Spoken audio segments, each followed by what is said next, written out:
The acting owner of the New York Jets says he'll pay any fines players are subjected to as part of the NFL's new no-kneeling policy. Commissioner Roger Goodell announced the new rules yesterday. As you know, players like Colin Kaepernick and then others have chosen to kneel during the national anthem in order to protest racial injustice. So the acting owner, this is so intriguing with the Jets. The acting owner is a guy named Christopher Johnson. And I thought, like, acting owner, what is that? The brother of the owner is the ambassador. He's to Britain. He's the ambassador to Britain. Yes. Woody Johnson. Woody Johnson works for Donald Trump. He's a big Trump supporter, yeah. So President Trump, of course, has been very outspoken on this issue. But Christopher Johnson, the acting owner, says he'll support his players. He'll pay their fines. If the team decides that they want to be open to protest, then that's what they'll do. Right. It's very interesting. I think this is a terrible rule because it doesn't address the problem.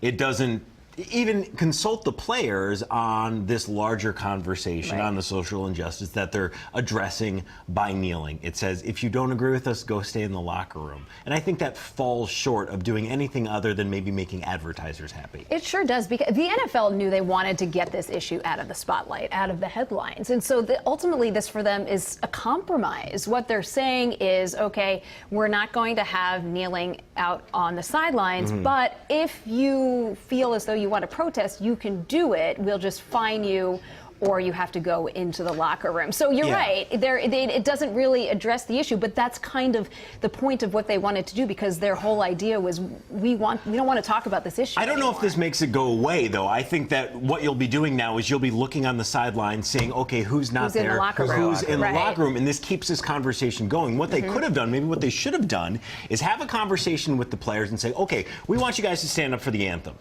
What's it going to take to get everybody to do that? Do we need to make larger donations to organizations that help with some of the issues that you're talking about? What sort of change can we make that you feel like we're moving in the right direction as an organization? And that we can allow you to use your platform to say whatever you want to say. Right, and then maybe you can not say, in hey, that we're making progress on these things, and you don't have to kneel on the sideline. But there's so much emotion attached to both sides. So people were adamantly opposed to even having a compromise like this. And what's interesting is they didn't spell out the details. There's no details on the fines. There's no details on who will pay what. There's no details on what the definition of protest is. So is raising a fist going to be something as well? Yeah. It's the NFL. I mean, they make rules for everything.